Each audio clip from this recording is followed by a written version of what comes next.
Let's see if you can hear this over the microphone.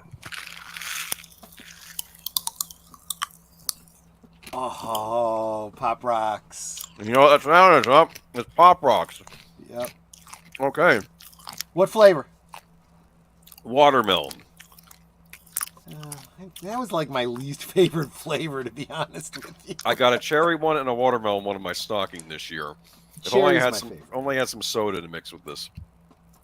It didn't. It really. I'll tell you, the whole soda, it kind of ruins the flavor, and it doesn't have the impact that people expect it to. Well, I thought the impact was your head explodes or something. No, there was an urban legend that little Mikey from the Life cereal commercials ate Pop Rocks and drank a soda, and his stomach exploded. And that, no, it not only did it not happen. It's the greatest urban legend. That kid is still around today. He's reprised his role in later life. You know, like he's an adult and he's got like he's an uncle now, and you know the kids actually, and it's actually true. The kids in his. I don't remember if it was one or both of the kids that are in that commercial with him. Hey, Mikey. They were his real brothers. Oh, interesting. And they grew up, had kids, and then they got their kids with Mikey and to do you know, Mikey talking about, you know, how good Life cereal was. It was cute. But yeah, no, he did not die from that. And there have been YouTube channels that have actually tested the whole Pop Rocks and just if you think about it. First, you have to understand what that candy is. It's a carbonated candy. So there's carbonation suspended in a sugar brittle, right? So that as the sugar melts on your tongue, that carbonation that's under slight pressure pops, you know, before you completely dissolve it on your tongue. And it's, you know, boom, you know, it's like a cool little feeling on your tongue. But there's no greater amount of even if you took that whole sleeve of it, there's not significantly more carbon in there than there is in like a sip of soda. So think about it. You chug a soda and you go, bleh. That's about the worst you're gonna get, you know? Now, Mentos, though, I've seen the test with Mentos where it explodes, right? Yes. And if you do that right in your stomach, you will puke. Okay, so... It's not going to destroy your stomach because you have a path of least resistance, which is back up the way it came. So. Okay, there you go. Mentos, the fresh mix. I remember those commercials in the 80s, and I thought, something's off about these people. And it took me a while to realize, and now as an adult, I realize they're European. They were Europeans on those commercials for Mentos, the fresh maker. Nothing against Europeans, but if you're an American, you know, there's something off. You know what I mean? Like they look fine. They were good-looking people. I'm not saying that, just something seemed in their mannerisms. I realized it's Europe. That's what I figured out later on. Of course, I could be dead wrong, and they was just Californians. But welcome to Geeky Geezers, everybody. Wow, that went on for too long. And Rosefire says, who in the chat is the crazy maverick that honestly likes banana Laffy Taffies? Because it ain't me. I'll fall on that hand grenade. No. I only like banana Laffy Taffy because it is the closest in flavor to a different brand of banana taffy that I used to eat as a kid. I don't remember the name of the brand. I can kind of picture the colors of the wrapper. So it reminds you of another brand of something you get as you were a kid. Yeah, but keep in mind, it's basically the same artificial banana flavor. And what I think a lot of people don't realize is that artificial banana flavor that doesn't taste anything like bananas that you get at the supermarket. It's because they're not trying to match the flavor of the bananas you're getting at the grocery store. They're trying to match the flavor of a banana that is almost impossible to get now in the United States. It's what they always used to serve at your local ice cream parlors and so forth, but that strain of banana was mostly killed off by a fungus in like the 50s or 60s. So some of it still exists somewhere. They're just taking care. Have picked out for the next year for... Netter's over here going through our DVDs, and she's picking out all the DVDs that we're going to do on Retro Cinema. What letter did you get up to, Netter, if you don't mind my What asking? letter have you gotten to for the end of the E. year? She's into the E's. Yeah, my last Possibly one will the be- F's if we sort out some of the ones You're gonna do Easy Rider? we've already done, because she's looking at Eddie and the Cruisers and Electric Dreams, and we've done both of those videos already. Have we done Electric Dreams? If we didn't do it on I think we did it on either your channel or mine when what's his name passed away. Right. We were the Twin Peaks actor. Yes. Yes. Who we'll talk more about on Tuesday or coming Tuesday. Yes. And me and Big Al did the 2 Eddie and the Cruisers movies. Okay, so I'll take out Eddie and the Cruisers and Electric Dreams and choose 2 new ones. Yeah, which might put us into F. We'll Enter see. the Dragon's a good one if you have it. Yeah. Anyway, welcome to the Geeky Geezers. I'm your host, Agent Boomer, my co-host, Pa Pacelli. Yep. Welcome, everybody. Let's say hello to the chat. Thank you, Rise and Talker. Watch the video on the Tetris thing, and it's one of the wackiest stories I've heard out of gaming in a long time. Yeah, we're going to talk about that one. Kind of a positive story, I think, and we tend to have a lot of negative stories on this channel. You see that kid's reaction, too? It's good. Oh, yeah, what were you saying? Sorry. No, it's just that crazy, like, oh my God. Well, good for him. Good for him. Good for 13 years old. Good for him. Yeah, at least he's not, cheating at Pac-Man. You know what? He was framed. He was framed. Yeah. Billy Mitchell was framed, I tell you. Okay, yeah. You just don't like him because he's a winner. I'm sorry. Yeah, that's what I envy. The guy that, all these years later, all he cares about is being the best at Pac-Man. Did you ever see the King of Kong documentary about him versus Steve Wiebe for the Donkey Kong Championship? Yeah. Oh, okay. You did see that documentary? Okay. I've heard of it. I don't think I actually watched it all the It's way worth through. checking out. It's funny. They go through all the different arcade game champions, and what was it? I think the Cupert champion's an old lady, actually, which I thought was interesting. Cool. And I think he discredited the Missile Command champion. He was able to discredit him, and the Missile Command champion had a vendetta against him ever since. And it was just this whole thing. They take it so seriously, but that's because they put all of their personal self-worth into something so, whatever, I guess. Well, everyone needs a hobby, right? But you'll like. I think you'll like Steve Wiebe more than Billy Mitchell in the documentary. Probably, but probably. Real quick, Rosefire also said briefly yes, I remember this. There was an Elvis Reese's peanut butter cup with banana cream. It was very interesting. Yeah, and what was very interesting was the peanut butter, banana, and bacon flavored whiskey that I had on Friday. Let me tell you something. Even Netter liked that. But in retrospect, after that night, we're cleaning up after, and I'm, she takes the bottle. She's going to go put it away. And she's like, it's all sticky. I'm like, yeah, because I think it's like half whiskey and half simple syrup. That's how sweet it was. But it was yummy. It sounded it from the other night. Yeah. Yep. Welcome, Netter. Welcome, Big Al. Have a great show, my friends. Thank you. Connie Cleary, welcome. I'm sure you're coming off of Deleted Scenes to chat. I believe Deleted Scenes, is it next week? He'll be on here to discuss Oscar picks. I'll double check with him. I don't know when the Oscar picks come out. I'll double check with him, but I believe that's coming up soon. Yeah. Big Al DD Myers, welcome. Yep. And speaking of Deleted Scenes, Steven, would you be available this Friday? I was listening to your stream today, and I'd like to dedicate a Friday to talking about that exact topic. Yeah. We've been talking about it for a little while, so if you'd be available, let me know. That'd be 2 weeks in a row that you'd be spending Friday with us, but if you can make it, let me know. Time to spike the cocoa and throw another Yule log on the fire with Geeky Geezers. There you go. Guess we're heading out of Christmas season finally, though. We are heading out of Christmas season, but here in the Unless you're Chicago Orthodox. area, well, that's true. They just celebrated the feast of the, I guess they call it the Feast of the Three Kings or whatever over in Spain. So that's like their Christmas this I past understand. weekend.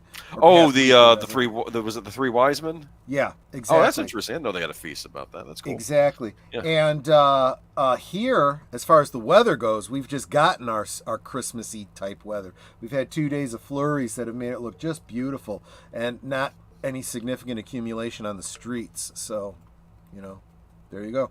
Okay.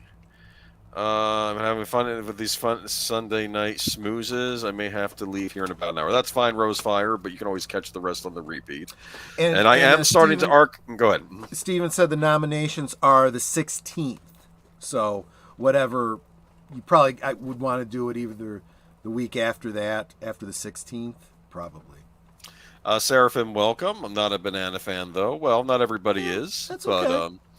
More for like me. I haven't had a banana split in years. I should treat myself one of these days and just get a banana split. I never cared for banana splits. And really? My mother pointed out to me, she says, yeah, the bananas don't have the kind of flavor they used to. Right. And that's when I realized the bananas they're making them with now are very, very different. So I'd be better off having just, a bowl of banana-flavored ice cream with, a chocolate syrup and, sprinkles and whatever. There was a YouTube channel that talked about the debate over the Elvis Presley sandwich, whether or not it had bacon in it. Who knows? Oh, absolutely. And you know what? I'm sure he's the type that may or may not have had bacon at any given time. He's like, well, we don't have any bacon. Okay, let's just, whatever. But I've been on a meat kick lately. I don't know what that's look, about. you wanna split the difference? You make yourself a fried peanut butter and banana sandwich, but you fry it in bacon grease. That's the way you do it. Oh, that reminds me. It's kind of watering thinking about it. That reminds me of there was this show on Cartoon Network called Megas XLR, and it was sort of a riff on science fiction series, but it had these two guys. I guess they find a mech in the junkyard they work at from the future, and it's all about their misadventures. One episode had them end up on an alien ship where there's a replicator. Okay. And the one guy goes up to the replicator. I can order whatever I want. You can order whatever you want. And he says, Philly cheesesteak wrapped in bacon and deep fried. The replicator. Oh my gosh! Wow. And then the other guy goes up to the replicator and says, vampire cheerleader. And then nothing happens. And he says, regular cheerleader. Nothing happens. Why is vampire cheerleader the first thing you go for? Anyway, I don't know. That was the joke. Megas XLR. I miss it. I miss those good Cartoon Network shows. But all right. But here we are this evening, and usually at this point in the stream, we like to talk about the good old days. Oh, sure. We can talk about the good old days. Why not? Jump into it. It's your channel. Let's talk about the good old days. What we figure since he's been in the oh, good evening, Chris B. Welcome. Mickey Mouse. Okay, let's talk about it. It's your channel. You can get it taken down if you want. The stream will get taken down in like 5 minutes. Disney's already locating this. Of course, does Disney still own the rights to Mickey Mouse? I guess Mickey Mouse they do, but not Steamboat Willie, right? We'll talk a little bit about that later. Exactly. But no, I'll say this. A lot of kids, I guess everybody has different experiences with Disney growing up. You probably had your fill of like a lot of the 1970s stuff. I did, yeah. We had, when we got cable in the 80s, and we got it fairly early on, my parents, I think, did subscribe to the Disney Channel before it was made free, I think, on the cable odds. And I think I was the only one in the family that watched it. So they would have, and it's weird, though. You think the Disney Channel, you're going to get to watch all the classic Disney movies, right? No, not necessarily. The Vault was alive and well. Yeah. It was a big deal. Eventually, they put Sleeping Beauty on there. They did put Sleeping Beauty on there. And they put 20,000 Leagues Under the Sea. And they would hype up these old Vault re-releases like months in advance. Like, 20,000 Leagues Under the Sea. And they'd have a commercial for it. It's like, well, and that's partly because it wasn't meant to be a movie channel. It was really meant to be like a network television. And so you had these Disney family sitcom type shows. and kiddie cartoons and things like that. Not so much movies. Well, even before that, like I know what you're talking about, like when the advent of the new Mickey Mouse Club and things like that. But Sure. even before that, it was a lot of strange programming. Like a lot of old sitcoms were rerunning. It was kind of like Yeah. Nickelodeon, like Nick at Night. You had like Ozzie and Harriet on there, Sure. and maybe no, I don't think Dennis the Menace was on there. That might have been on Nickelodeon. Now that I think back on it, but they did show all the shorts though. If you like the old Mickey Mouse, Donald Duck, and Goofy shorts, those were on there plenty. They even had the show hosted by George Plimpton called Masterpiece Theater, which was a joke, and it was like instead of Masterpiece Theater, and he would introduce each of the shorts like very. Because I guess he was known for sports commentary, right? But he was very, like Harvard-esque, like in his, like his suit, and he would talk about each short before it came on. And I used to look forward to that show because I got to watch all these Disney cartoons from the '30s because those didn't get played on regular TV. And like you said, shorts like Steamboat Willie, and one that's going to be hitting the public domain next year. The Skeleton Dance. Oh, I have to look that one up. I remember the Skeleton Dance. I also remember the Haunted House. But yeah, the Skeleton Dance is a wonderful. And I'll say this. I do think that maybe in the public domain might be the best places for some of these. However, well, I'll get into that later when we get into our article about it. But here we go. Steamboat Willie. First cartoon with sound in it. They were all silent before this. Big deal. Walt Disney was very about technology and, pushing the envelope. I guess he was like the Steven Spielberg or George Lucas of his day. Yep. And this was a big deal, having sound with your cartoon. Now, it's interesting that he's known as Steamboat Willie here, so I don't think he full-on had the Mickey Mouse persona yet. Is that right? I'm not certain, because I don't remember if they said something in the opening or closing of it, like featuring Mickey Mouse or something. Maybe later on they did. Maybe, yeah. But I did want to point out the thing about the difference between silent and sound. When Steamboat Willie was first released, it was a silent cartoon, and it wasn't until the following year that it was put out with sound. Interesting. Therefore, see, I don't even know this. Yeah. Yes, and this is part of what people are missing on all this. It is the silent versions of this and like two other videos, shorts featuring Mickey Mouse that fell into public domain this year. It is the sound versions that will be what do you call it? Public domain next year, and that's what Disney is quibbling over, which seems like a ridiculous quibble. We're talking about 1 year here, folks, but okay, fine. You wanna continue to destroy your brand by being the evil empire, destroying every little YouTuber. You go for it. Ridiculous. Anyway, good cartoon. If you've not seen it, I do suggest checking it out. This was another favorite of mine. The Haunted House, I think this was. Was this the one, The Haunted House? Was that the name of it? Do you remember this one? I am not certain because I know there was a later Haunted House related short with Mickey, Goofy, and Donald that was Lonesome Ghosts. That was Lonesome Ghosts. Lonesome Ghosts. Talk about that one later. Yeah. I should have put that one on the clips. I didn't think about that. But yeah, this was neat. This is kind of, even though it's Mickey Mouse, it's storming outside. He has to go inside. He finds an old abandoned house, and inside there's skeletons, and this thing looks like the Ghost of Christmas Future, and he's saying play. Oh, okay, it's Can you even imagine? But I don't know how to play. I know. Well, you better figure out. You got to assume that I know how to play. You better figure out how to play. And then the skeletons start dancing. This is not the skeleton dance, though. I wonder if they recycled some of that. Oh, I would not be surprised. I'm sure. Don't do that, Disney. Okay. The Brave Little Tailor. We're into. I love that one. Yes. Remember this one? Yes. This was a neat one. I did not initially see this as a cartoon. We had some kind of toy projector, like you would watch. You had that too, didn't you? I didn't have that particular one, but there was a number of these interesting ways that they would get these out to the kids.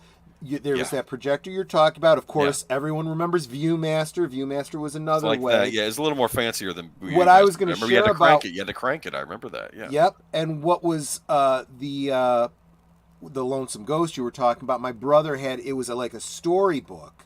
Oh. But this was not like a record book like you're used to, where you'd put the 45 on a record player. Yeah. The record was a piece of vinyl literally on the page.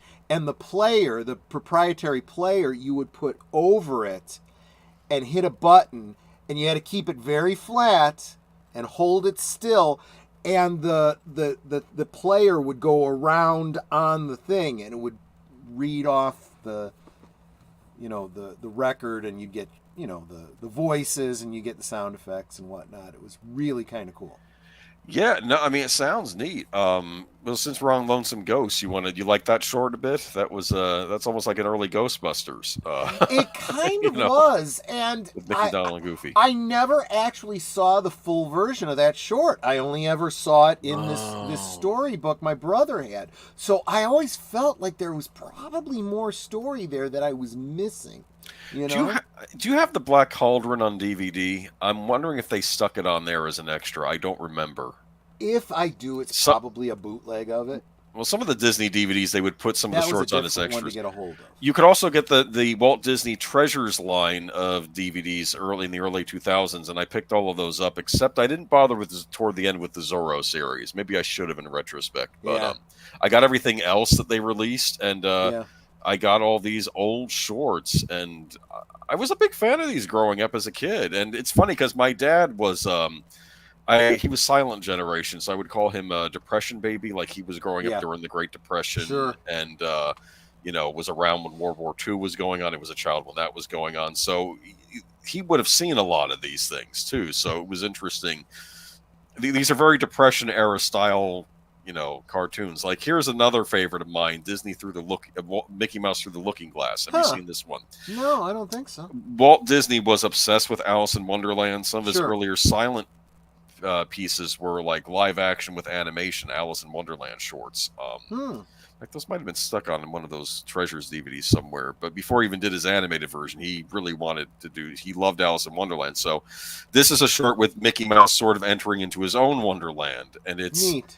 It's funny because like there's a talking telephone, and like he has to pick up the other end of the phone, and then the telephone says hello, and he's hello, hello, and they're going hello back and forth. This clip that this still that you just shared here looks like he's walking through the looking glass, and the looking glass is like a cellophane type of plastic wrap. That's when it appeared in the actual cartoon. Neat. It's funny, like he runs into the queen card because like the cards all have legs on them, and they think that the queen was based on Greta Garbo, and then the king sees him dancing with her, and he gets mad, and he challenges him to a duel, and it's this whole thing, and it's just interesting. I think it ends up being a nightmare he's having, but whatever. It's funny.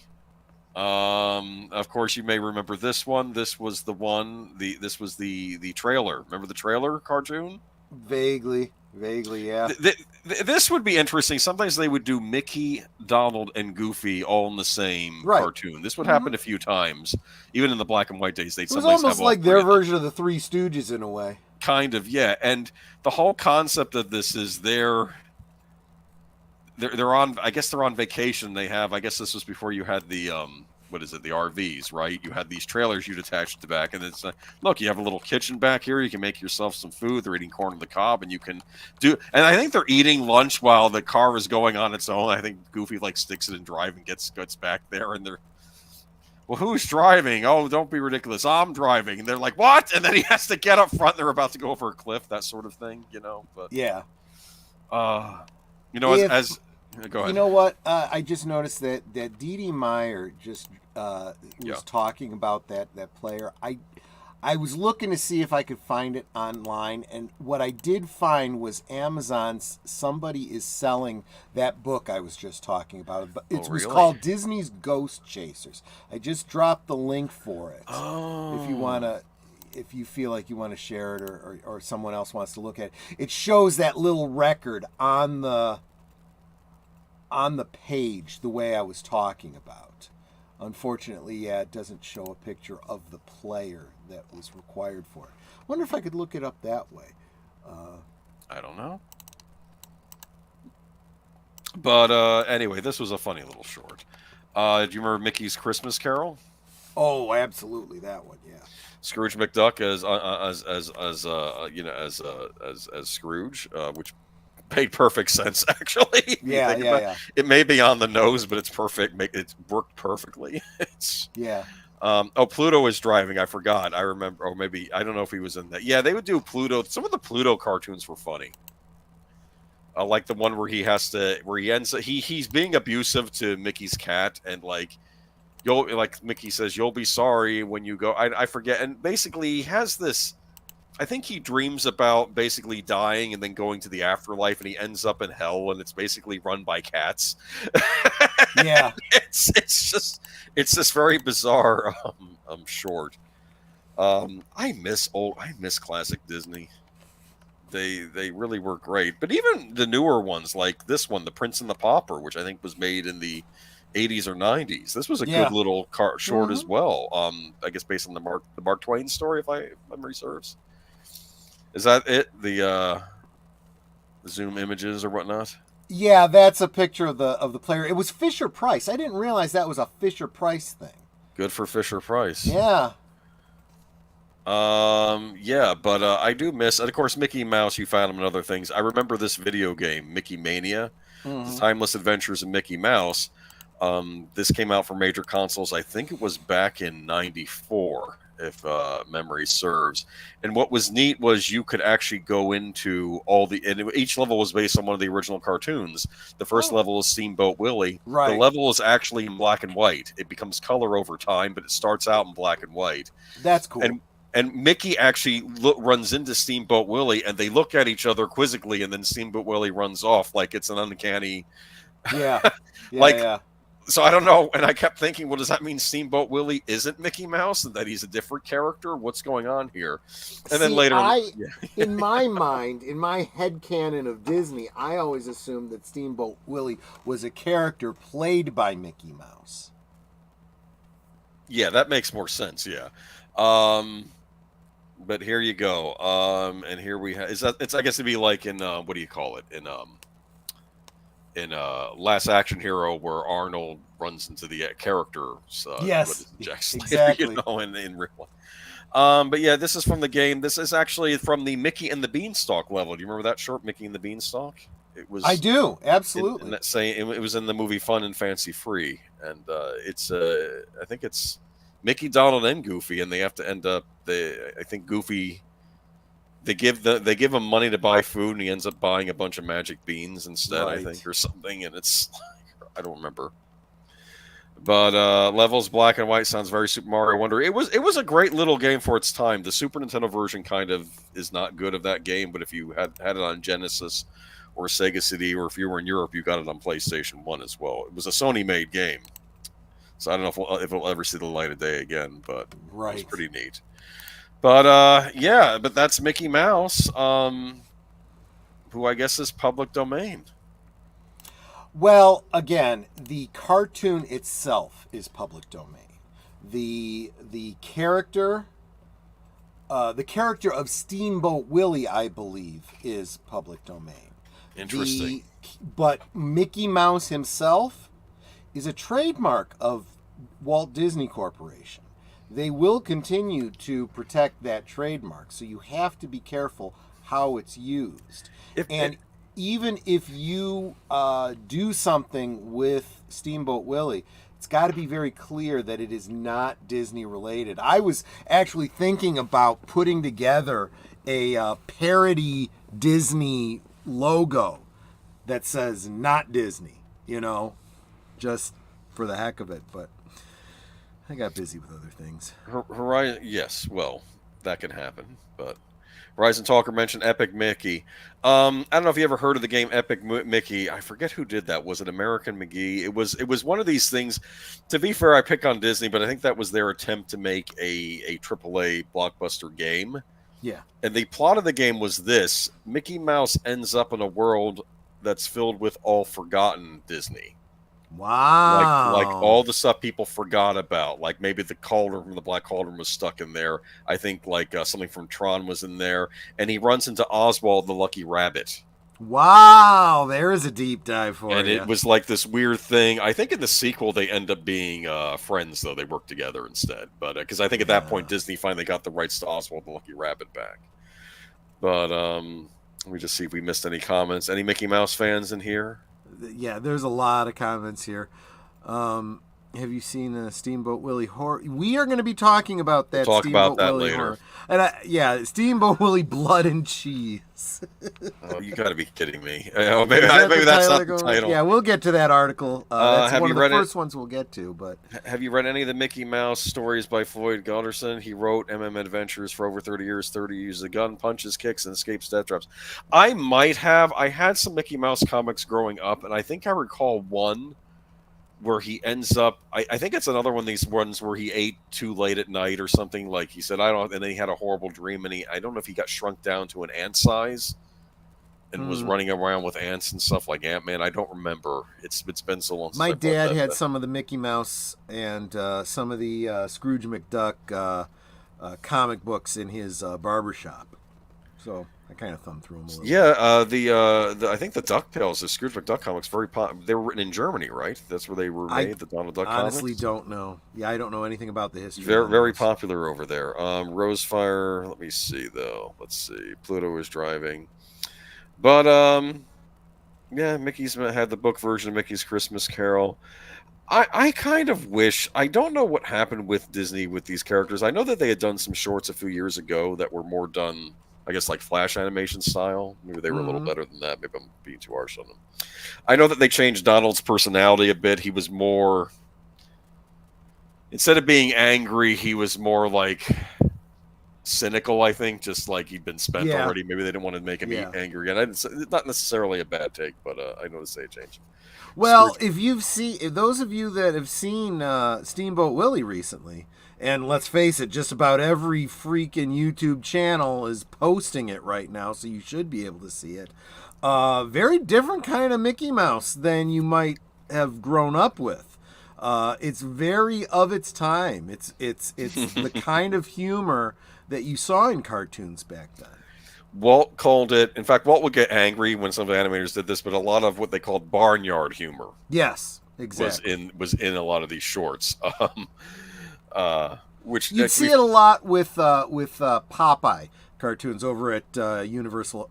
Was it United Artists? I think was I the remember ones that put Popeye. out Popeye. Yeah, They had great cartoons back then. I miss, yeah. what was it? Tex Avery. That's another one who did the Big Bad Wolf one. We could do a whole good old days about Tex Avery. We shouldn't get off on that tangent. And of course Warner Brothers too with their stuff. But yeah. But we have, speaking of Disney though, we do have a death. Yes. We probably could have done a good old days on. Oh Mary yeah, Poppins, we could have done Mary there'll Poppins. be time. Yeah. There'll be time for that some other week. But Linus John, vote for women. votes for women. Da da da da. Remember all the chimney sweepers. I were did saying not that? realize growing up the original Mary Poppins books were set pre Edwardian period. So there was none of this votes for women stuff. That was a contrivance of the movie. They have a whole movie about the making of that movie too. Have you seen that at all? You mean the one with Saving Mr. Banks? Yeah, Tom Hanks as Walt Disney. I think I actually have it on my DVD shelf and haven't watched it yet. It's worth seeing. It's funny though. After watching it, watch Harlan Ellison talk about that movie. Okay. Harlan Ellison had a beef with Disney. You'll notice if you were going. Harlan Ellison was a character. He was he had some stories. Let me tell you, of all the conventions I've gone to and all the people that I've met, I'm glad I got some time with him. That was a great time. That's interesting. He was a pistol. I'll say that. Sure was. He was great in person. Oh wow! Really I would have liked to have seen him live. That would be, instead of Mark Twain live, where you could do a Harlan Ellison live someday if you get the right. Yeah, there you go. There's oh man, that'd be a You need permission from the estate though. But yeah, Yeah. that'd be a cool one-man act show. I didn't think about that. Glynis Johns, who played Mrs. Banks in Mary Poppins, dies at 100. Wow. Okay. I hate to say this. Some of these actors, I'm like, she was still alive. Yeah. English actor Glynis Johns, who, And I put or you these could say in actress, age, but I'm whatever. gonna put these in age order because she was 100 and they get younger as we go. I see. Who played the daffy suffragette mother, Mrs. Banks, in the classic film Mary Poppins, died Thursday at an assisted living home in Los Angeles. Her manager, Mitch Clem, confirmed to Variety she was 100. Glynis powered her way through life with intelligence, wit, and a love for performance, affecting millions of lives. Clem said in a statement, "She entered my life early in my career and set a very high bar on how to navigate this industry with grace, class, and truth. Your own truth, her light shined very brightly for 100 years. She had a wit that could stop you in your tracks, powered by a heart that loved deeply and purely. Today is a somber day for Hollywood. Not only do we mourn the passing of our dear Glynis, we mourn the end of a golden age of Hollywood." Yeah, they keep mentioning that's true. Hollywood, though, but I see her as a British actress, and people forget that Britain had a big, thriving film industry, too. For a long time. Granted, Mary Poppins Hollywood movie, but a lot of these British actors, they were mostly only known in the United States because of either distribution of the films here, but more often when they would come over and do a Hollywood film. Exactly. Like in this case, Mary Poppins. But looks like she won a Tony for her role as Desiree Armfeldt in the original Broadway production of Stephen Sondheim's A Little Night Music, introducing the song "Send in the Clowns," written for her by Sondheim. That's right. It's a big deal. In addition, she was Oscar nominated for a supporting role in 1960's The Sundowners. The actor is known for a delightfully husky, breathy voice, a buoyant persona, and when she was young, a charming flirtatiousness. Yes. I bet she was still flirtatious in her old age. Probably. But John's been beautiful woman, absolutely. Absolutely, I like her a lot. In fact, I'm going to show a picture, not the most flattering picture of her, but if you know the context, she was actually in a horror movie, which was an Amicus production of EC Comics, The Vault of Horror Comics, and she was in one of the segments in that thing, and that's her. Oh wow! This was a great little story. She ends up marrying an older gentleman, and he's very set in his ways about where everything in the house has to be, and you always have to make sure all the stuff is in the right cabinet. And if we're out of something, you make sure you go to the grocers and get like enough of the tomato paste and whatnot. And he just keeps needling her and yelling at her over every little thing out of place, and it goes on for like months. And then she just snaps. And then I think she chops him up and puts him and organizes him by body parts and puts him on the shelf. That's funny. And see, that's got to be the kind of role, especially, and I know this is true, especially of British actors. They like to do a range of things. So if it was something different from what they, or something that was a particular challenge, they would love to do a role like that. Wow, she looking crazy. She at this point, she got it spot on. And I'm sorry, I was on her side at that point. Oh yeah, that's the point of the story, right? It's like I applaud her for taking this long to kill the guy. That's a great little horror movie. I forget who else is in the scene. Like you have these gentlemen, they're all meeting in this.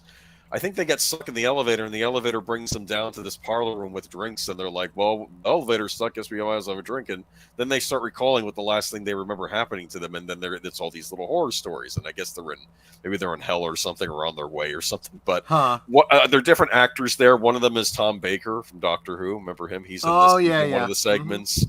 I forgot who else. I think the actor who played the villain in The Spy Who Loved Me. He's in this.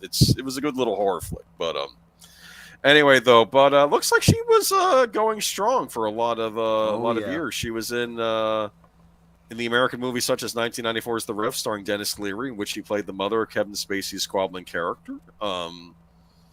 Let me see. She played the grandmother of temporarily comatose Peter Gallagher in 1995 comedy While You Were Sleeping, which paired Sandra Bullock and Bill Pullman. Yes, one of Netter's favorite films. Yeah. Her final screen appearance was Superstar with Molly Shannon, which she played Grandma. Okay. Well, rest in peace. Check out her movies. She's a delight. I'll say this. Yep. And just definitely check out Vault of Horror. I'm sorry. Here we go though. Another actor passed away. What's going on this week? This is terrible. Yeah. You want to post the link? I did. Oh, you did? Okay, well. I'm way ahead of you. I'm late, man. I don't know. Starsky and Hutch actor David Soul dies at 80. Yep. Here we are. David Soul, the actor and singer best known for his role as Hutch in the 1970s series Starsky and Hutch, has died at the age of 80. His death was confirmed by Helen Snell, his wife, who said in a statement, David Soul, beloved husband, father, grandfather, and brother, died yesterday after a valiant battle for life in the loving company of family. He shared many extraordinary gifts in the world as actor, singer, storyteller, creative artist, and dear friend. His smile, laughter, and passion for life will be remembered by the many whose life he has touched. Born in the United States, Mr. Soul became known for his role as Detective Kenneth Hutchinson in Starsky and Hutch, alongside Paul Michael Glazer, who played Detective Dave Starsky. He moved to the United Kingdom in the 1990s to pursue a career in the West End and later appeared in the BBC shows Holby City and Little Britain. Okay. Yep. And I think what a lot of people forget is, the big musical contribution he made, at least here in the U.S., was "Don't Give Up on Us," a song somewhat indirectly parodied in the Starsky and Hutch parody that was done with, help me out with who the actors were. It was his character was played by the dude with the broken nose. Owen Wilson. I want to say Wilson, yes. Yeah. And Ben Stiller were in that, Ben right? Stiller, Yes, thank you very much. Yes. And of course, Owen Wilson has to sing the song because he's playing the David Soul role. Not that it had anything to do with that TV show. Yes. But it's a little joke for people that get the meta reference. Great song, you'd hear it on your easy listening stations these days. Now I guess it would be oldies stations. I don't know. Anyway, so everyone want to know what he died from. I'm assuming maybe they said he was struggling with something, so it could have been a disease. Maybe, I don't know. Let's see if I can find. What is interesting is he was born here in Chicago. That was one of the things I always knew about him. Yeah, was that he was a local boy. Were you a fan of Starsky and Hutch back in the 70s, or was that like too mildly? No, his mother was born in Chicago. I misread that too. Oh, okay. Well, I remembered he had because he was kind of big here in the Chicago area. So maybe his mom just talked him up really well. 70s was the cop era. 60s was the spy era. He died from cancer and chronic obstructive pulmonary disease. Yeah, that doesn't surprise me. Yeah. Okay. That makes sense. Well, sorry to see him go, but his work lives on. Maybe I should start watching Starsky and Hutch. It's got to be better than most stuff on TV these days. But no. He was born August 28, 1943, Chicago, Illinois. All right. Yeah. Chicago, Windy City.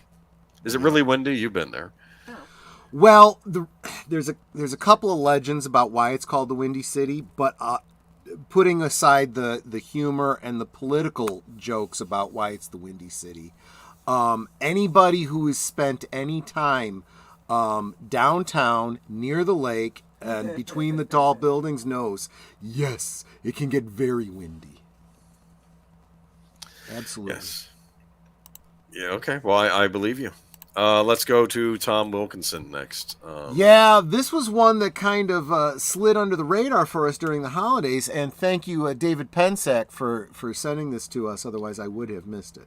Tom Wilkinson, known as Carmine Falcone in Batman Begins, dies at 75. He's been in a lot of other movies, too. He has been in a lot of things, and he was in a series that a lot of sites were citing him as that's what he's known for. And I'm like, nobody in our audience is going to know him for that. We all know him as Carmine Falcone from Batman Begins. I remember him being in that movie, The Last Kiss, with the guy from Scrubs in it. He was the, I guess his future... I want to say his father-in-law, but I don't know if him and the girlfriend were married in that. But yeah, that beats me. Yeah. Yeah. For British movie audiences of a certain generation, there is one image of Tom Wilkinson that will always sum up his hold on our hearts: a paunchy, respectable bloke in a dull, What is that? I don't know. Q-U-E-U-E? Q. Q. A dull Q. What is that? A queue is standing in a line. Oh, a dull Q. Never mind. Okay. I thought it. Never mind. Okay. You know what it is? The word dull threw me off. All right. That's what they call welfare over there, right? I think. A dull queue. Yes, exactly. Standing in the Okay, welfare. yes, That's okay. right. That's right. Wearing an anorak over his collar and tie with a bunch of other depressed but much younger and scruffier males, shyly, almost unconsciously practicing some swaying erotic dance moves to the accompaniment of Donna Summer's Hot Stuff. He played the uptight Gerald in the 1997 British comedy The Full Monty, an ex-supervisor right. at the Sheffield Steel Mill who got laid off like the blue-collar workers under him, unlike them. He initially tries concealing his humiliating unemployment from his wife, but Gerald swallows his pride and joins the bizarre male striptease troupe of blokes whose manhood was once deeply bound up with their role as breadwinners and who are now symbolically reduced to earning a few pounds, revealing this same reduced manhood at the climax of a horribly unsexy dance routine. It was a glorious, tender, sweet-natured, and lovable performance from Wilkinson. He was an authority figure, the teacher boss dad character who had to get off his high horse and admit that he was lonely and happy and need of help as everyone else. Was part of Wilkinson's instinctively knew how to play by showing the vulnerability within the grumpiness. Who wrote this article? Some Brit. Okay. Anyway, did you ever see The Full Monty? I have seen The Full Monty, and I get that one confused with Calendar Girls. That was the Full Monty every time you look in the mirror after a shower. Well, she's got a point there, yes, but I have seen this movie, and I have seen a traveling version of the Broadway play. So I have the Broadway soundtrack too. Okay, which is just loosely connected to the movie. See, he played the expiring Mr. Dashwood in Ang Lee's Sense and Sensibility, and earlier the tetchy solicitor Frank Braithwaite in David Heyer's underrated 1984 classic Weatherby. Okay, so yeah, he's been in a lot of stuff. I mean, he's one of those actors you're like, I know that guy. He was in Shakespeare in Love. He played the moneylender Fennyman in that. Eternal Sunshine of the Spotless Mind. Yeah. I like that movie. I know some people don't. I don't know if that's in your E's for next year. Well, and this is the kind of thing where, again, very much a character actor, right? You've seen him. You've seen all these movies. You may not remember him, but then you see his picture and you go, oh, I know that bloke. Yeah. Yeah. But no, good actor. I'm sorry, he's gone. I'm telling you, we're losing all of our actors. Well, and this next one is probably the hardest gut punch for a lot of us boys of our age. They're gonna go, yeah. Wow. Yeah, that's a nice picture of her too. I thought I tried to find a nice one. Cindy Morgan, Caddyshack. I know someone in the chat earlier was mentioning that hit hard. Cindy Morgan, Caddyshack. Tron star dies at 69. Wow. Cindy Morgan, who played Lacey Underall alongside Chevy Chase in Caddyshack and also starred in Tron, has died at 69. The Palm Beach County Sheriff's Office told the Wrap in a statement that Morgan had been found dead on December 30th at 10:52 local time in her home. A woman identified her as her roommate, told deputies that she'd returned from a holiday visit and hadn't seen Morgan since returning, but that she knocked on Morgan's door. No one responded. According to the statement, she had told law enforcement that she thought there was a strong odor coming from the room. Yeah. The last time she'd seen Morgan alive, according to the roommate, was on December 19th. Sorry, I should have exited that part out. Her cause of death remains unknown, but no foul play is suspected. According to Palm Beach Sheriff's Office, in a cryptic post on December 17th, she wrote on Instagram and X, "All I want for Christmas is a safe place to live. I've got 2 weeks." She shared images of text from someone that read, "2 weeks is the end of the month. Your agent contacted me and said you would be out and made arrangements for you to move." Morgan appeared to respond that she had no agent and that the person who identified themselves as such is a fraud who got hold of me because I'm famous, adding he has no paperwork, no right, and has been turned into the FBI. Hershey texted with responded, "I don't have time for this, Cindy. I just need my place." In addition to okay, so it sounds like there was a little bit of drama going on around. Something's weird here. Yeah. Definitely sounds not like foul play though, right?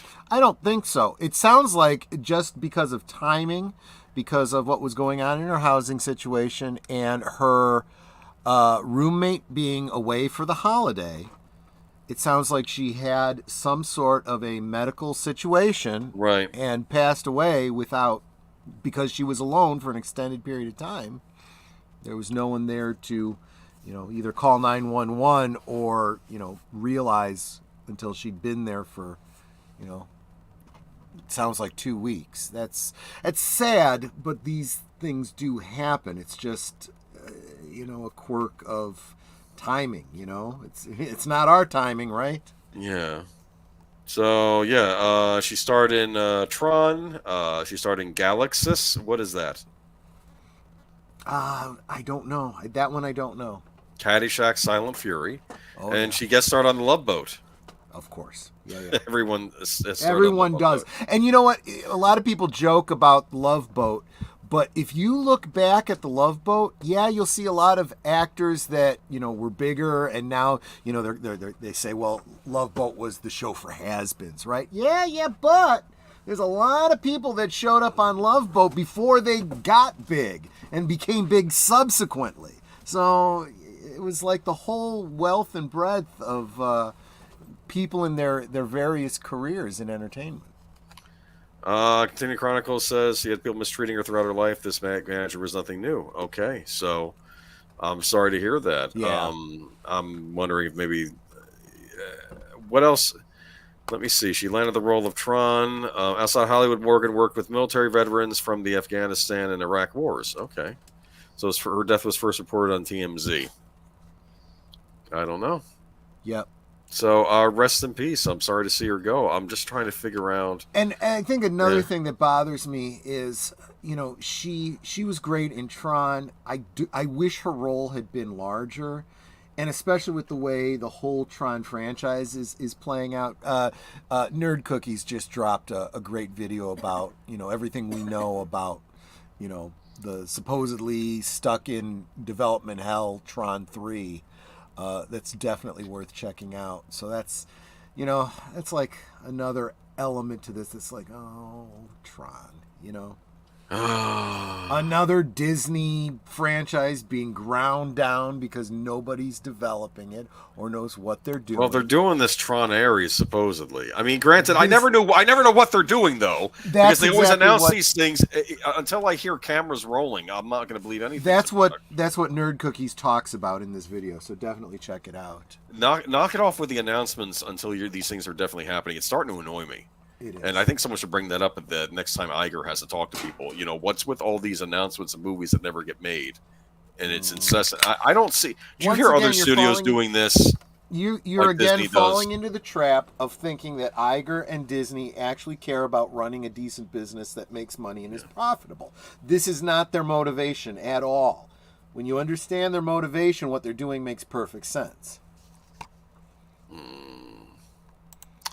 Steamboat. It's like a horror story, I tell you. It's like a horror story. Oh, speaking of which. You like that picture? Yeah. Is this even a picture from the movie, or is this just a composite? I think it is. I think it's from the promotional material for this. Yeah. Steamboat Willie horror film announced as Mickey Mouse enters public domain. Well, Steamboat Willie enters public domain. Yeah, there's I can tell you what some of the problems are already going to be. You know what? This is a rights tangle that I may not necessarily want to get involved with if I were trying to make a movie. Maybe leave this one alone for a while. Of course, they want to strike while the iron's hot. The only problem is, if you have the rights to do something with Steamboat Willie, can't you just make like a fun family movie? I don't know. What would be really funny? Yeah. I understand that the low-hanging fruit is a horror thing like this, right? Yes. But a step up from that, a little bit elevated, still be really kind of clever and kind of meta if somebody did a live-action Steamboat Willie. How hysterical would that be? That'd be kind of funny, actually, yeah. Right? And you could bulk it up, and another thing that you could draw inspiration from, maybe a little bit, in drawing out the story. Look at the Popeye film that they did with Robin Williams. See some of what they did there, and put that kind of mentality into Steamboat Willie, and you could have yourself a really good story. Give a little bit more, flesh out the background and the story behind the Steamboat Willie character and the Minnie Mouse character and whatnot. Yeah, yeah. What's the cat's name? Pete or whatever. Yeah. Pete the cat. Exactly. Yeah. That could be not good. Not Pete the cat, but yeah. No. And the fact that it would be a live action in quotes remake of Steamboat Willie, the kind of thing that you would expect Disney to do, that would be clever and meta. Why isn't someone doing that? Look, if anyone sees this, you can have that for free. This video is going to be up. You can cite me. I give that to you for free. I'm not going to ever look for any compensation. Just make the thing and I'll be happy. Hey, there are lots of things I'd like to give away for free. Like, hey Disney, how about you make the right Star Wars movie? How about you have a evil Sith person that eats Force ghosts, and you could have him devouring the ghosts of Luke Skywalker. That way, there's nothing left. Why? They'll come up with that on their own. You don't even have to give them that kind of crap. They'll come up with, because how much further can we humiliate Luke? That's what I'm thinking. Like, what can they do? They're going to remake Star Wars and give the Force abilities to Leia instead. Really, Leia who helped out, and Luke will be her gay brother. You know what I'm actually going to say this to? We all liked Princess Leia. I don't think any Star Wars fan ever badmouthed Leia. Yeah. But actually, like we are. I mean, I kind of feel like Leia got the short end of the stick too with those sequels, because we would have loved to. We got that one little. It was almost like a dream sequence flashback of her and Luke training in the Force. And it's like we wanted more of Leia using the Force, not Leia Poppins. Yes. So first there was Leia Poppins. I remember that scene in the theater. Oh, it just kept getting worse, that movie. Yes, it did. And I saw it later, and I heard all these rumblings on the internet. I'm like, I'm going to go in to see it myself and make my own judgment. And there's So I've mentioned this before, that there's a reseller or something of Star Wars action figures out of Thailand called Tungori. And you can get aftermarket, loose Hasbro figures from him, rather cheap sometimes. And all of the sequel trilogy figures, with one exception, all of the figures are dirt cheap. And I've been buying them from him simply because I'm using them for pieces for custom action figures. And I got a couple of those Princess Leia's from The Force Awakens. And I'm looking at him going, instead of customizing this one, I could just like put an umbrella in her hand and do like and the big bag, right? The big bag. Oh, right, exactly. And the top hat, and then she's all set. There you go. Actually, maybe her hair is too much for the top hat in those movies, but anyway, back to the article. What are we doing here? First, there was Winnie the Pooh, Blood and Honey. And now get ready for the Steamboat Willie horror films. I'm expecting that same substitute teacher in that grammar school to show them this movie this year. Yeah, exactly. It'll happen again, but with Steamboat Willie. I didn't know. If it's the same teacher, it'd be like, what is wrong with this school board? The 1928 version of Mickey Mouse entered public domain on Monday, and indie horror producers are wasting no time in capitalizing it. Stephen LaMorte is set to direct. A great name for a horror. Yeah, that part of me wonders if that's a stage name, but yeah, probably. Yeah. LaMorte is set to direct an untitled horror comedy based on Mickey's cartoon debut. In it, a sadistic mouse will torment a group of unsuspecting ferry passengers. Production is set to begin in this spring. Steamboat Willie has brought joy to generations, but beneath that cheerful exterior lies a potential for pure unhinged terror, LaMorte said in the press release. It's a project I've been dreaming of, and I can't wait to unleash this twisted take on this beloved character to the world. LaMorte previously directed The Mean One, a horror parody of The Grinch. Have you seen that one? No, I haven't. Okay. It all comes from our love of these characters, he said in an interview. Filmmakers were all kinds of kids in the sandbox. We love taking them, play with them in different ways. It's not a desire to ruin these characters and make a quick buck, but to love them and honor them and show them in a new light. Sure, Jan. We'll see. Disney's copyright to Steamboat Willie expired Monday, along with its rights to the original versions of Mickey and Minnie Mouse, but it still holds copyrights to the later, more familiar versions of the characters. So you can't use like the modern version of Mickey Mouse with the fully dressed and wearing gloves and having eyeballs. Dude, you know, somewhere in China, they're just cranking out Steamboat Willie figures right now. They probably already are. You're absolutely right. Although in China, let's face it, it's not like they wouldn't care. They wouldn't care. They didn't care about the copyright to begin with. They were already creating bootlegs. It's interesting. You know, someone was making a first-person shooter that's not like a winking thing to Mickey Mouse, even though it's not, but you could tell it is. Yeah. They can now put Steamboat Billy in there for real. Yes, they could. Lamorte said the producers are working with the legal team to make sure they stay well within the law. We are doing our due diligence to make sure there's no question or confusion about what we're up to. This is our version of a public domain character. It's a scary thrill ride with heart and humor based on this character that everybody knows. In the film, the character will not be called Mickey Mouse. Instead, he will go by Steamboat Willie. Well, that makes sense. The Mean One came out in 2022 and grossed $1 million in theaters worldwide.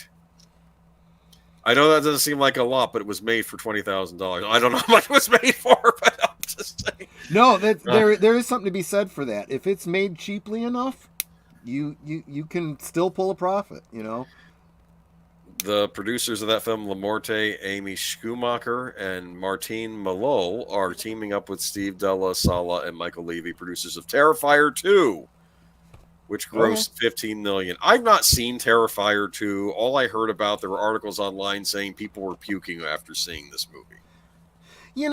I hear stuff like that, and after some of the movies I've seen, I'm like, what the hell could possibly be in this movie? This just smacks of all the years of hype that we've heard about people passing out and running out screaming, and it's like, yeah, that's how you promote a horror film, I guess. Yes. Apparently so, Matanui. They made a sequel to Terrifier. Yeah, Disney wins backing of key investor in battle with Nelson Peltz. Yeah. This is interesting, and it's going to be heating up. It's going to be an interesting battle. They made a sequel. I think Troy just answered your question. I couldn't read this on Wall Street Journal, but I think MSN had the exact same article. So sure. Read that one. Walt Disney Company won the support of key shareholder in its fight with activist investor Nelson Peltz over the direction of the company, and it's confronting a third shareholder jockeying for influence. The entertainment giant said it reached a deal with Value Act under which the activist would back the company's board nominees at the coming 2024 shareholder meeting, and Disney would share information and meet with the investor. Disney's pact with Value Act could help inoculate it from pressure of Peltz's demands for board seats in a contentious proxy season. On Wednesday, another shareholder, Blackwell's Capital, said it plans to nominate 3 directors at Disney's shareholder meeting that will support Chief Executive Bob Iger constructively and complement the board. Blackwell said Peltz's Tree and Fund Group should end its campaign. Blackwell sounds like BlackRock to me, but interesting you say that. Okay, I'm just saying I smell a rat in the house of mouse. You're not the only one. Okay. Since coming back at Disney CEO in late 2022, Iger has worked to chart Disney's future, identifying streaming, theme parks and cruises, studios, and the ESPN Sports Network as core areas of focus. The company's share prices hovered near 10-year lows, and some shareholders, including Trian, feel the company's progress has been too slow. With Peltz's campaign underway, the Blackwell's plan afoot, and the new Value Act deal, battle lines are emerging ahead of Disney's shareholder meeting. Disney in November said it appointed former Morgan Stanley CEO James Gorman and former Sky CEO Jeremy Durock as new directors, weeks after rebuffing Peltz's request to become a director. Trian has criticized Disney's board and said in December it wanted to add Peltz, as well as former Disney Chief Financial Officer Jay Russell to it. Trian welcomes other shareholders attempting to help fixing this iconic but wayward company, the investor said in a statement Wednesday. Another shareholder, and Core Holdings said last month it supports adding Peltz to the board. In a letter to fellow shareholders, and Core leaders wrote that Disney is saying that the right things about transforming its business, and a shareholder representative or investor designated directors can help ensure the changes are carried out effectively. Blackwell's has provided notice of its intentions, and the nominees will be evaluated in due course. Disney said Wednesday Blackwell's proposed nominee include former Warner Brothers Discovery executive Jessica Schell. Wait a minute. Hold on. Okay. Real estate exec Craig Halkoff and Venture. Who was she over at Warner's? I don't know. I should have. Okay.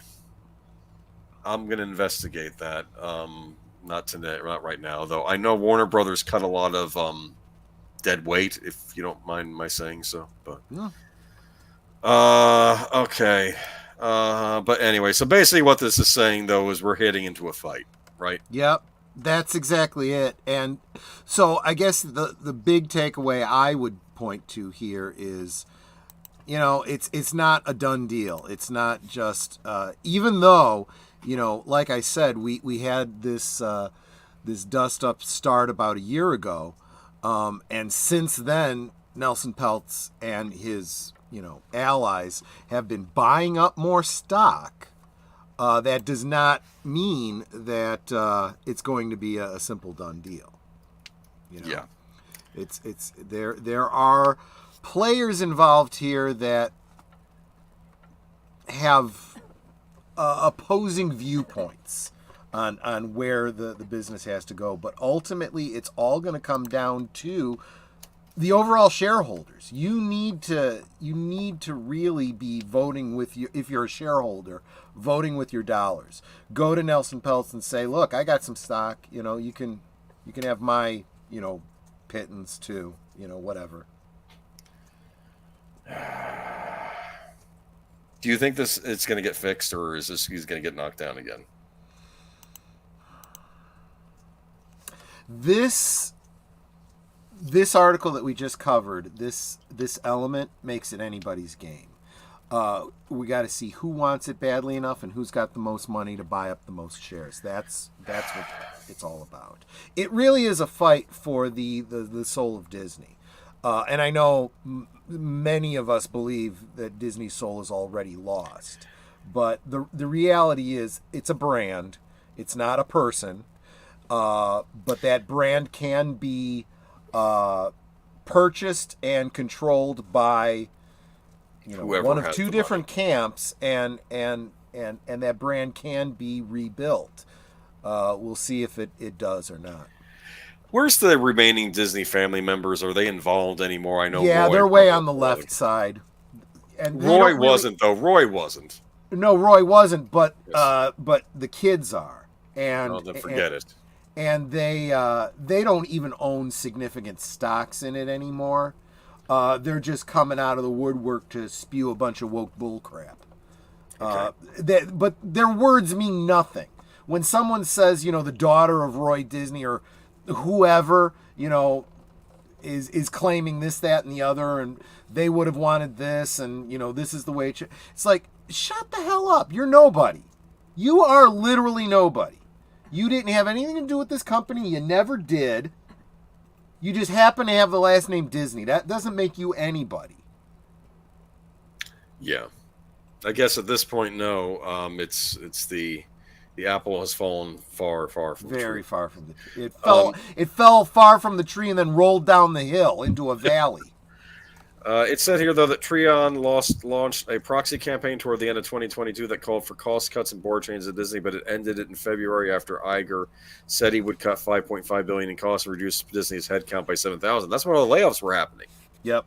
Okay, so... And they also overlooked the fact that one of the other requirements was he start paying dividends, and then when he started paying dividends, they were like, yeah, no, that's not paying dividends. That's chump change just to try and put us off. Yeah, Roy is long gone. That's what we're saying. That's why it's been entering into the problems it's in. We were talking about his children, who's still. Yeah, but Roy's been long gone. I think Roy did wield some amount of power over there, not a ton. But he wasn't. He didn't have the acumen that his brother did. They had very different talents. Yeah.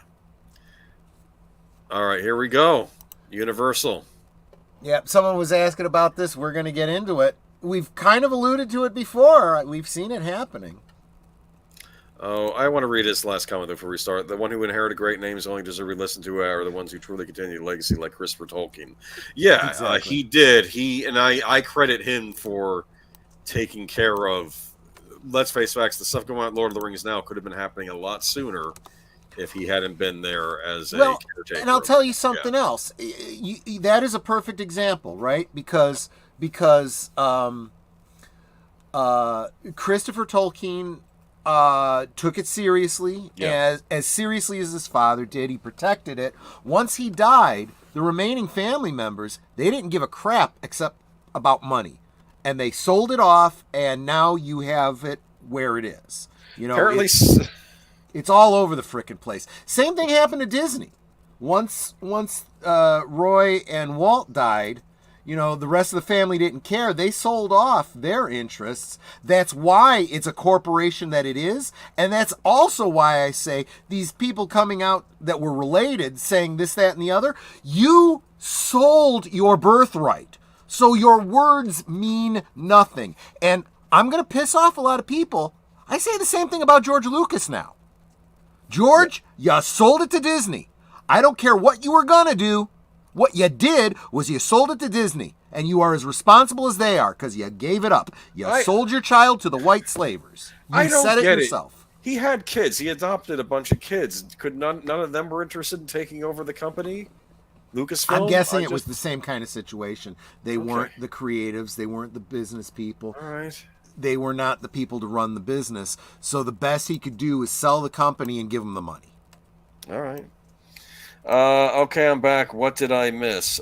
We did Disney nonsense. Actually, not Disney nonsense. The fight for the soul of Disney with Nelson Peltz and Bob Iger. We'll see who wins in the coming months. Pretty much, yeah. Here we go. Universal, though. Universal overtakes Disney as highest grossing studio at 2023 box office. That's the next one we're doing. Sorry, I had posted it earlier, and then I actually got you ahead posted of the myself. Alien article. Yeah, I'm trying to kill it, but I can't because you left the stupid heart up. The heart up?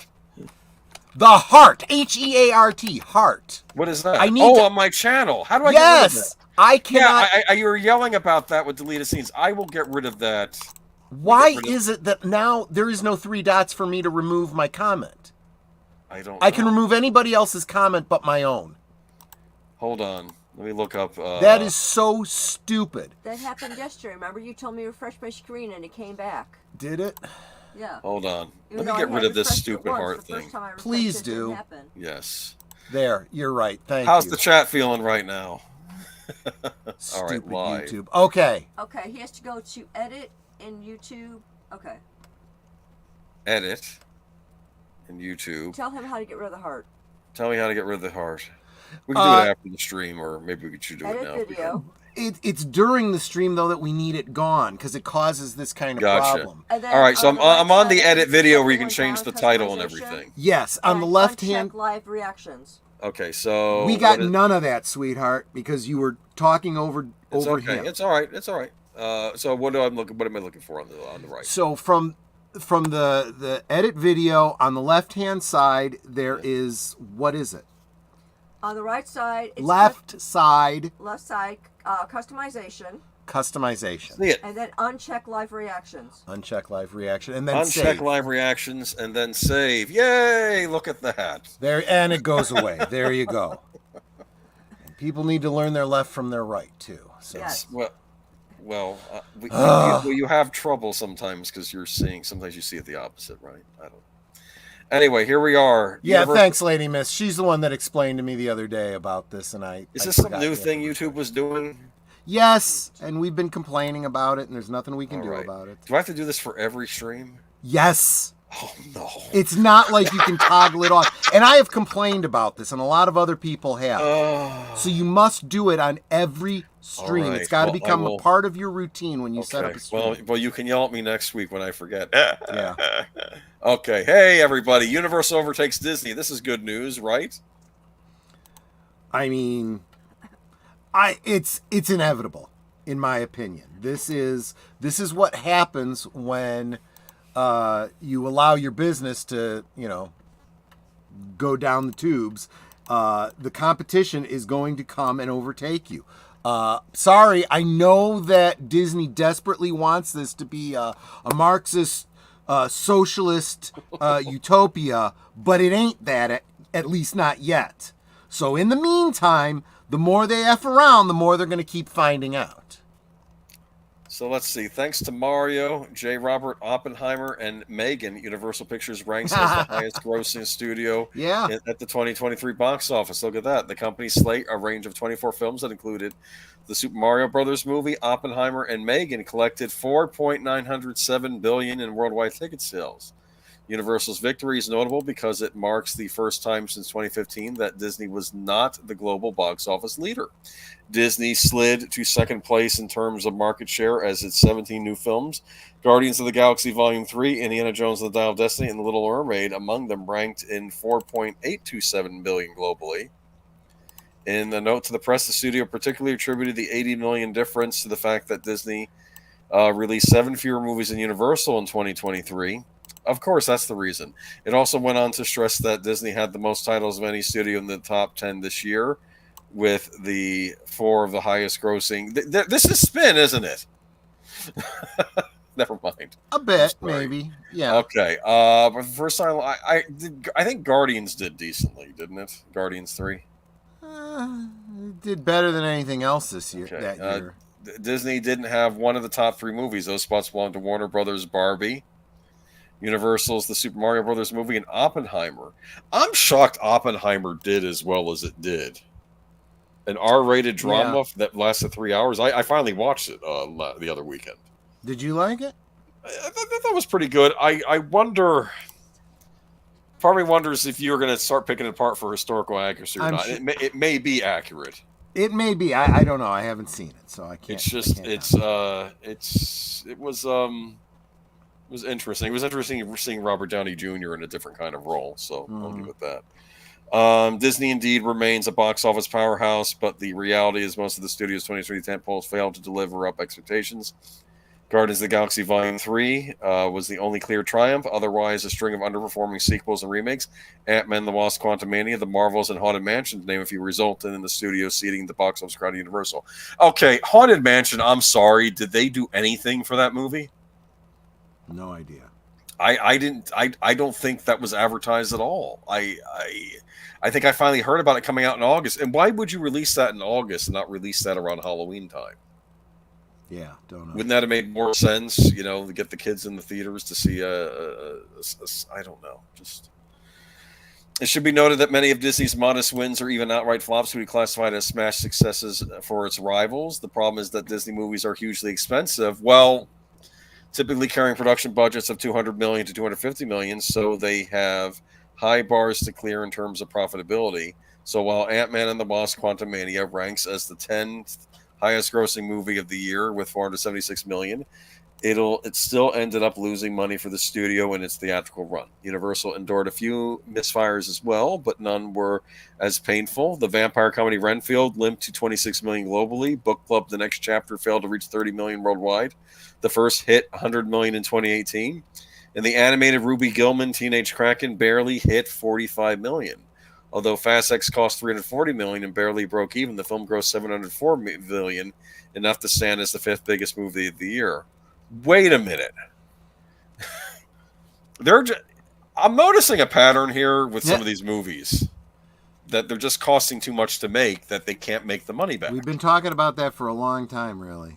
Yeah, that was mentioned with, I think, Dial of Destiny. And if they just kept cost reasonable, because this $704 million is a good take, but not at the cost. Okay, while Universal and Disney were closely gunning for number 1, they were punching far above the rest. Warner Brothers landed a distant 3rd place with $3.84 billion globally, led by Barbie, The Nun 2, and Wonka. With Spider-Man Across the Spider-Verse, the Denzel Washington 3, Equalizer 3, and Ridley Scott's Napoleon among the 2020 lineup, Sony trailed at number 4 with $2.94 billion worldwide. Okay. Was Equalizer 3 even a success? I heard it hadn't done so hot. I haven't done a deep dive on that myself. I don't know. I wouldn't have thought it was. Spider-Man did well, the animated one, and I think Napoleon. It didn't. It did. Hunger Games beat it when it came out, but it beat the Disney movie Wish. I remember that was the big thing. But yeah. Napoleon was a huge disappointment to the studio. It was a huge disappointment to anyone who watched it, from what I heard. Well, you wait for the director's cut to come to Apple TV Plus. I won't see it. I don't have Apple iTV, whatever it is. I don't want to watch it. I'm not too happy with Ridley Scott's attitude. In regards to, I have no interest in basically anything Ridley Scott, to be honest with you. Well, speaking of which, going to that now? Well, actually, let me talk about. It's a good segue. Paramount didn't do so hot. Let's move on. Ridley Scott, okay? Yeah. There you go. Oh, this time I meant to drop it. There we go. No, it's okay. I was just messing with you earlier. That's so annoying that YouTube has that thing on there now, though. Yeah. Okay, so Alien franchise set for expansion in 2024. Insights from David Riddell. Here we go. So here we are. So we have new Alien news. Any Alien fans in the chat? Any Alien Covenant fans in the chat? I like the first two movies. That's it. Did you see Prometheus? I did. You didn't care for it, did you? Not really. Alien Covenant is actually a follow-up to Prometheus. Did you know that? Yes.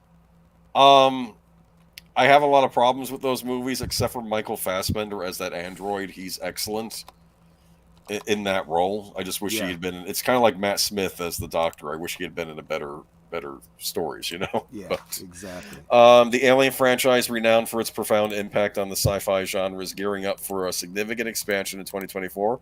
Notably, Fede Alvarez's Alien Romulus is slated for release in August, while producer for Noah Hawley's Alien TV series is set to commence. David Riddell, a member of Hawley's series, recently shared insights into the development of the show in an interview with TV Insider, revealing its connection to Hawley's successful FX series Fargo.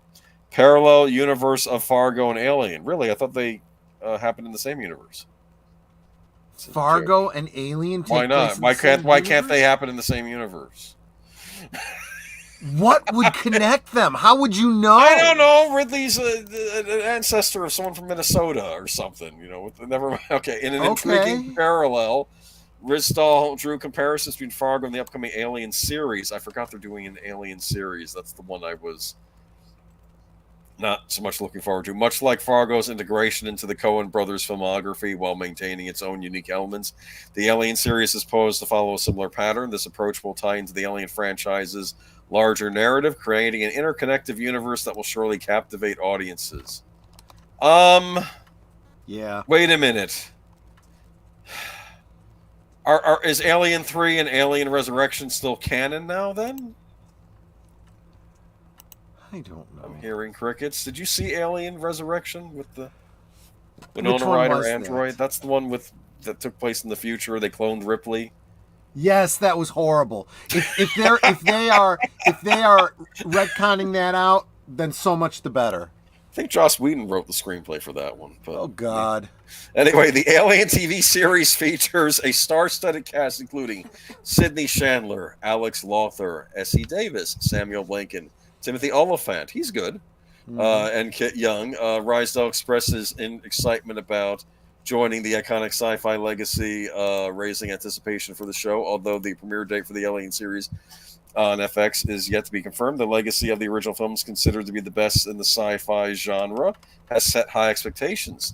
Now this is under Disney's Alien Endeavor. Disney's development of a TV project based on the Alien film franchise is expected to be released in the mid-2025 following the writer's strike delay.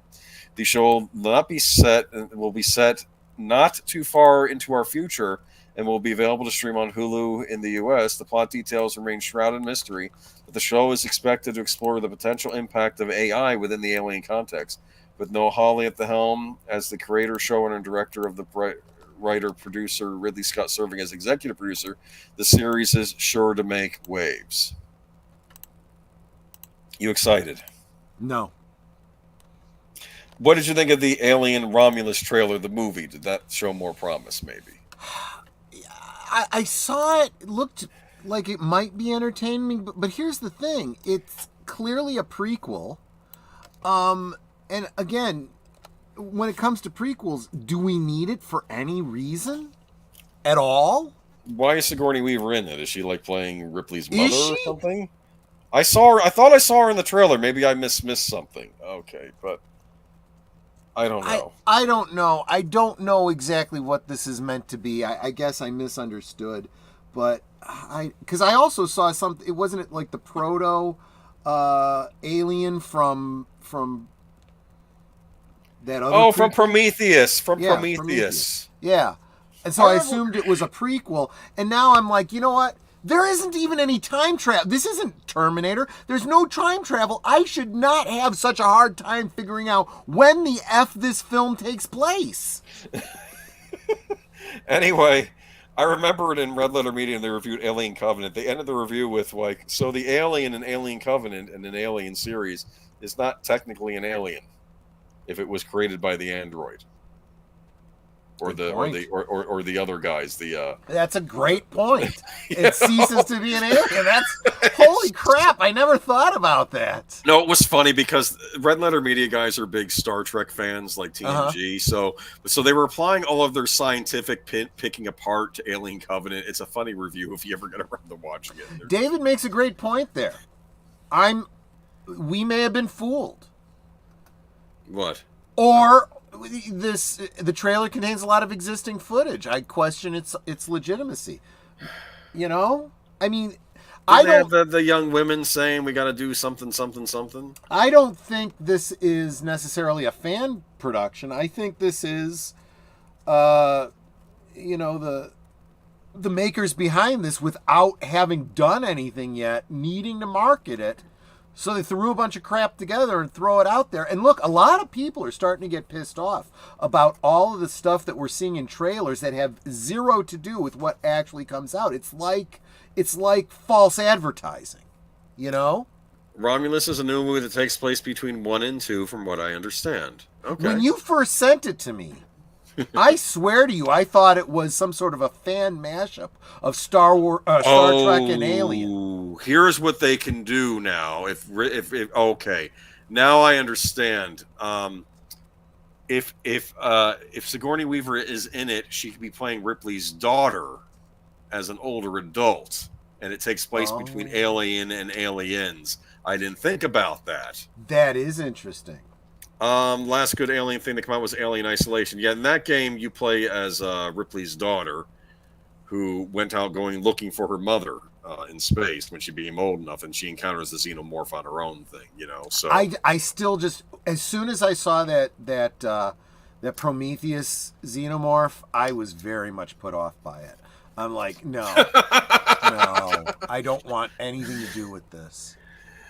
Well, Ridley Scott's producing it, dude. So he's gonna. Oh, then I have no interest. He's not He is not getting my effing money ever. Amy ever was Ripley's again. daughter. Gotcha.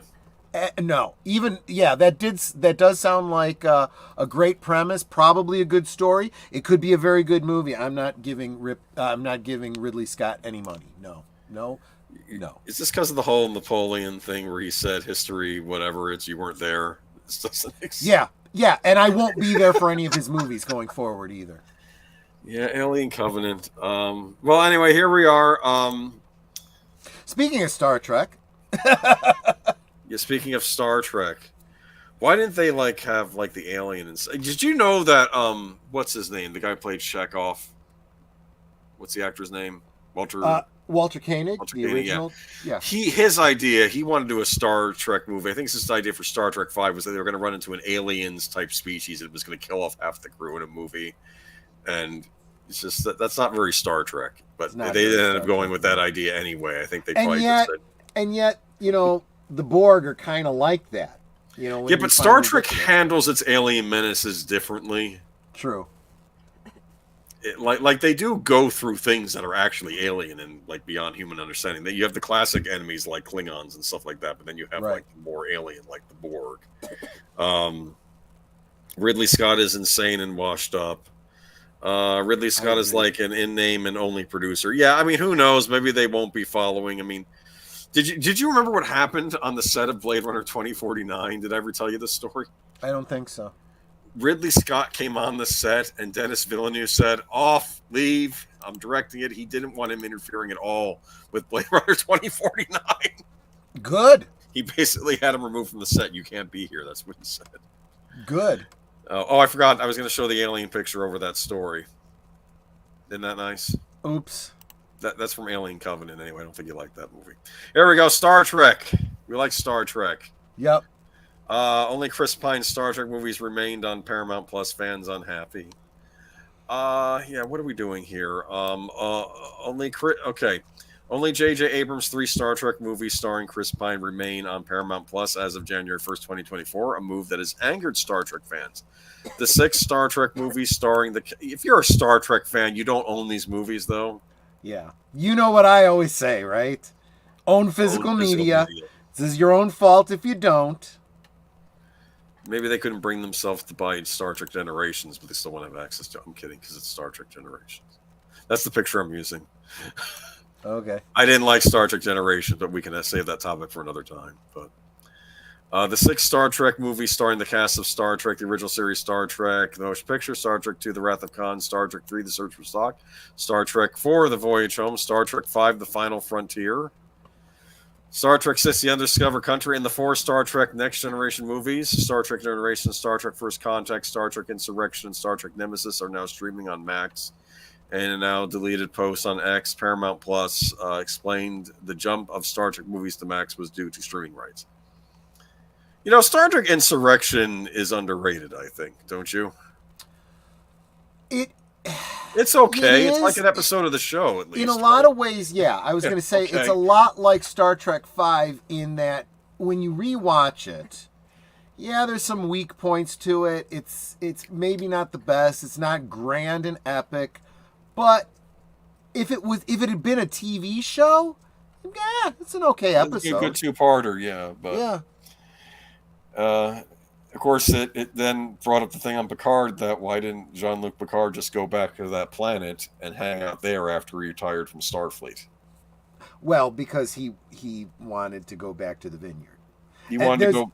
He could have started a vineyard on that planet.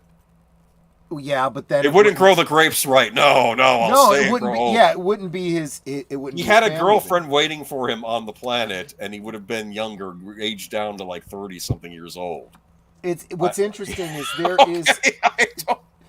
there is some I don't know what you'd call it, EU lore, like from the books and Star Trek Online, that says that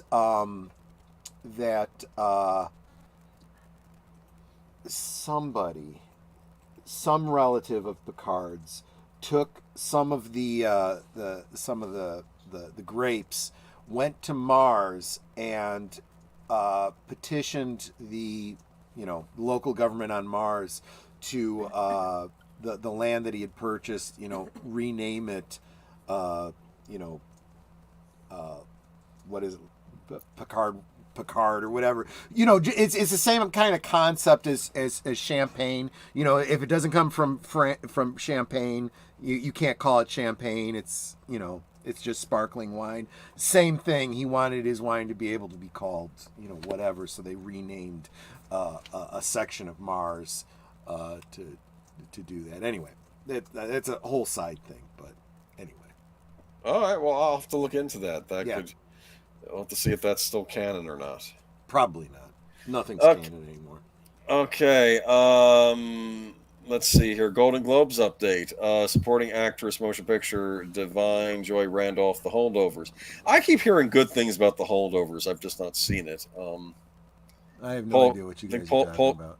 Paul Giamatti. I think it's a holiday comedy starring Paul Giamatti. I could be wrong, but yeah. People are actually watching the Golden Globes? Supporting actor, motion picture, Robert Downey Jr. That makes sense, actually. But there we go with him. Screenplay, motion picture, Anatomy of a Fall.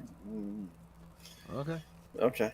Is this the time of year where they start putting in the movies in theaters that you didn't get to see because they weren't actually shown in most theaters that are being nominated? Perhaps. Unless it's on Apple. I forgot they don't have to do that anymore because of Apple TV. They won the Oscar for Best Picture, and it was never okay. Although this year, okay, so let's see. So yeah, same 10 movies streamed on HBO Max starting November 22 before returning to Paramount Plus in July 2023. Irate Star Trek fans took to Twitter X to complain about the sudden disappearance of films. I have a question. Why did Paramount get them back? I don't know. And now they don't have that. I don't know. That whole company is a freaking mess. The whole franchise of Star Trek is a complete mess. Did you ever hear my rant on Birdman's channel when we did Star Trek First Contact rewatch? I think I was yelling on the stream at the beginning because I was angry because I had to go and rent a copy because I don't own Star Trek First Contact. But that shouldn't have mattered because I had a subscription to Paramount Plus. And the problem is I think it was on Paramount Plus like a week prior, and then they just removed it in the other Star Trek movies. Imagine and I was that. livid. I was livid. Too bad you don't have a friend who would have told you should own the physical media, because that could very well happen. But it's Star Trek First Con. I'm sorry. Who would have warned you about that? I don't know. I'm don't not. have any good friends I like don't that. hate Star Trek First Contact, but I never felt it was something I needed to own.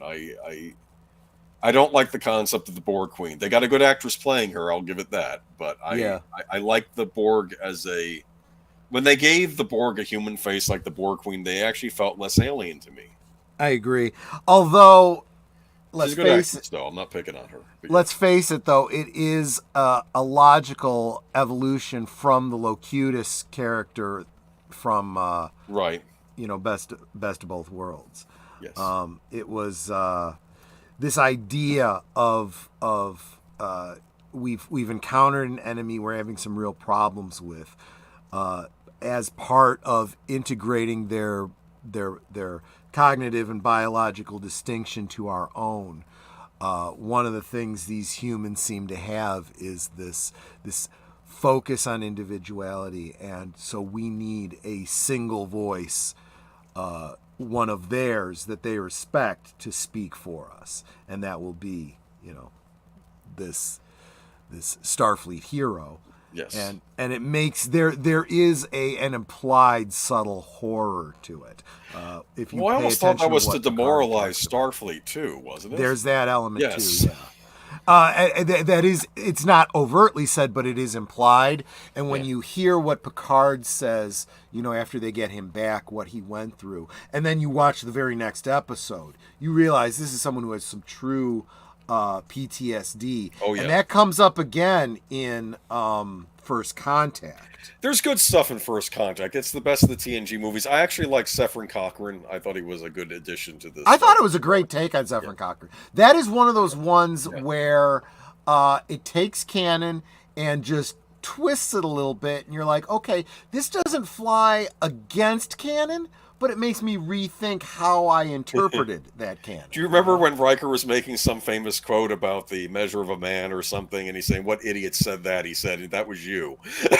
Later on, after you, exactly. Years later, and Yeah. It's funny because he maybe start out with not the most noble aspirations, but then he does get noble aspirations. You understand? He becomes a changed man, which I guess is in some ways showing how humanity changes a bit too, which right? really does turn the screws on the whole time travel thing, where in other episodes they've had to go back and make sure that things weren't changed. They had to erase people's memories. They had to do whatever. And here it's like an ontological paradox. It's like their interaction kind of, brings about the world they come from. It's well, you know how I feel about it. Do you remember Cisco had to be Gabriel Bell because Gabriel Bell got killed by accident as the result? Do you remember what year the Bell riots take place in the Star Trek universe? When?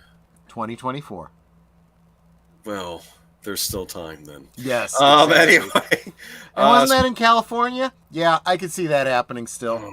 Star Trek hasn't been able to mount production of a new theatrical movie since Star Trek Beyond in 2016, despite big-name filmmakers Matt Shankman, S.J. Clarkson, Noah Hawley, and Quentin Tarantino developing a new Star Trek movie. You know why Tarantino didn't make his Star Trek movie? Did you remember the reasons why he got out of it? No, I don't know. He got very angry when he said he couldn't set it in the original Star Trek universe, that he would have to be in, I guess, the Kelvin timeline. Yeah. And he didn't he couldn't comprehend that. He's like, no, that No, it takes place in the actual Star Trek universe, not whatever this is. That he didn't understand it. He was free. No, and that sounds like a real fan, because none of us do either. Yes. We tried, we gave him the benefit of the doubt, and every time we'd come up with an explanation that worked, they'd crap all over that too, and we'd be like, okay, we're out, bye. Oh, man. Into Darkness was the first time. That was the first time. I know we look at the Star Wars movies, but really Into Darkness felt like the gut punch when it came out. That was like, wow, yeah, this should have been a lot better than it was. And this was another Abrams thing. I remember Robert Orkey was yelling at fans. This was the whole thing. It even started back then. He was yelling at fans because people said it was the worst Star Trek movie, which it was. Let's be clear on this. And it was trying to have its cake and eat it too, like be a pseudo remake of Wrath of Khan, but not doing it as well. Exactly. Instead of just trying to do your own thing, which we would have been fine with, just do your own thing, or remake an episode. No, don't even. I don't want to think about it. So they're doing Star Trek Section 31 will film, but that's a series. So apparently they're doing an original series for Paramount Plus. So there you go. Are you excited about that? Allegedly. Not at all. I've walked away from Star Trek just like I've walked away from Star Wars, and we'll probably talk more about that on Friday. Sorry about that. I feel Star Trek, as odd as this sounds, I think if you got the right people in there, I think you could recover it. Absolutely. Well, I think season 3 of Picard was a great example of that. There's a lot of great things in that. It wasn't perfect, but considering what it had to work with, it was pretty damn good. This is what I keep pointing out. There's a lot of people that have a lot of negatives still about that third season, and it's like, yeah, but look what they had to deal with, He worked with what he had. Maybe if they should just do a new Star Trek series, make it an Enterprise series, and set it like the old, like TNG, like 80 years or 100 years later. Well, here's the problem. All of us wanted them to do something like a movie that would have given us some closure on the series TNG, Star Trek Enterprise. Yeah. Oh, that one, yes. That would have led into what would have made for a great series, a Romulan War. But they never got around to that because they didn't care. They were going to do the Romulan War on Enterprise. They said that was going to be on there, but they didn't. We've talked about Enterprise. It had they drew out that temporal Cold War way too long, and by the time they got around to starting to do the stories people wanted, it was too late. They'd already been canceled. How would you have done close combat with the Romulans, or was it all done with ships? Would they have worn masks so you couldn't see what they looked like? Because I know Kirk said it was the first time anyone saw a Romulan. There were clever ways that they could have done it, and they were alluding to it in the episode. Like maybe they were wearing armor that covered their faces or something. Yeah, and the fact that they also kind of break canon with the whole cloaking device thing. There's ways that the people that wrote novels related to it worked around it and did a great job. There are good writers out there that can still understand the canon and can even fix some of the stupidity of some of these script writers, but they're not allowed to do their thing. So that's why we are where we are. I have a better idea. Just stop continuing these dead horses of franchises. Yeah, but they eventually made it work with TNG, with Star Trek, and that was a successor show. But you need to actually have actual talented science fiction writers that want to be working on this stuff. And here's what I would say to not that. the screenwriters of Gilmore Girls. Yes, exactly. This is what I would say to that, Samuel. I agree with you, but at the same time, whether you continue with a franchise or you do something new, you need the talent to write good stories that people will like, and not just propaganda preaching. I don't care what it is.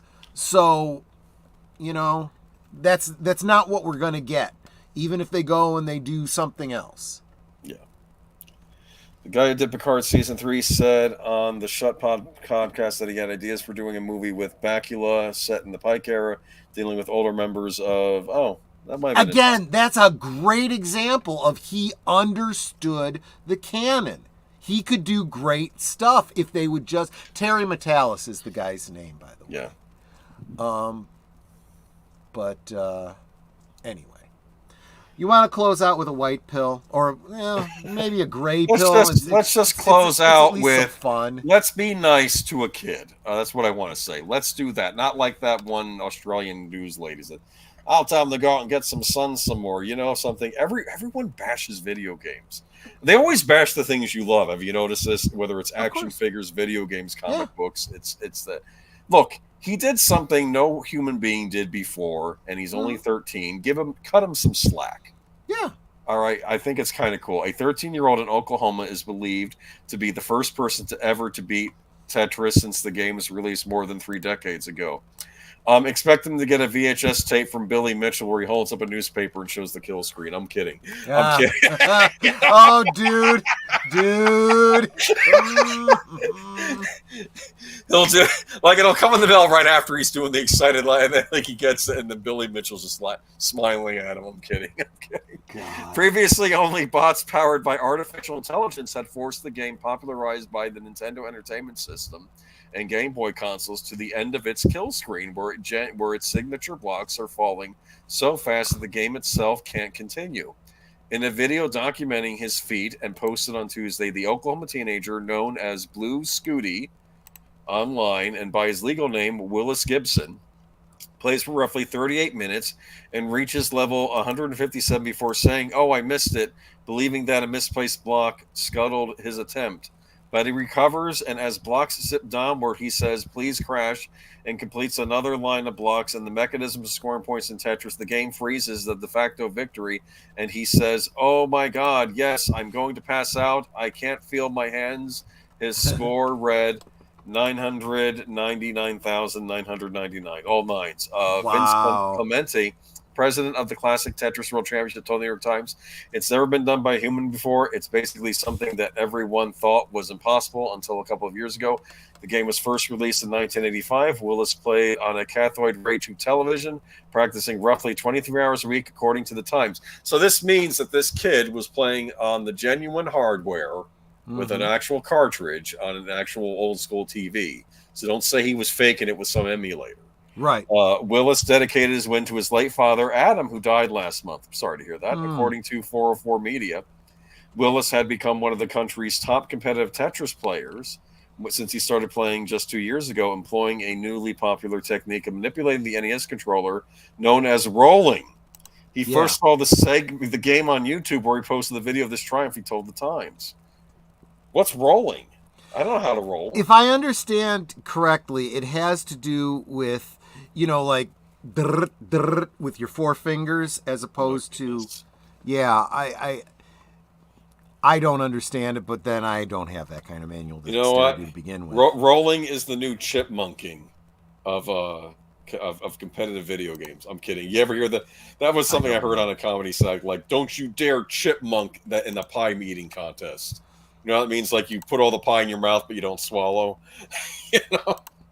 We don't count chipmunking here. Are we still talking about video games here? I don't even know what's happening now. Was that a bridge too far? I think, for me, I was joking that his rolling thing, that maybe the people say, rolling, only amateurs roll.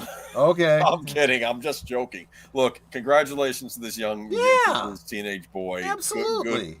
Good on you. May you break other video game records.